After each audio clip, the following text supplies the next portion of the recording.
వరి పంటను నష్టపోయిన రైతులను ఆదుకోవాలి.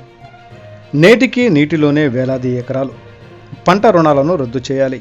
బీమా వర్తింప చేయాలి. కొత్త రుణాలు ఇవ్వాలి. సిపిఐ బృందం డిమాండ్.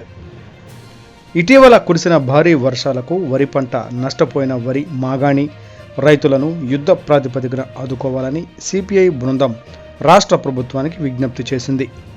బట్టిప్రోలు, అద్దేపల్లి గ్రామాలలో వర్షాల కారణంగా గత వారం రోజులుగా నేట మునిగి ఉన్న వరి పొలాలను బుధవారం సిపిఐ బృందం పరిశీలించి జరిగిన నష్టాలను రైతులను అడిగి తెలుసుకున్నారు.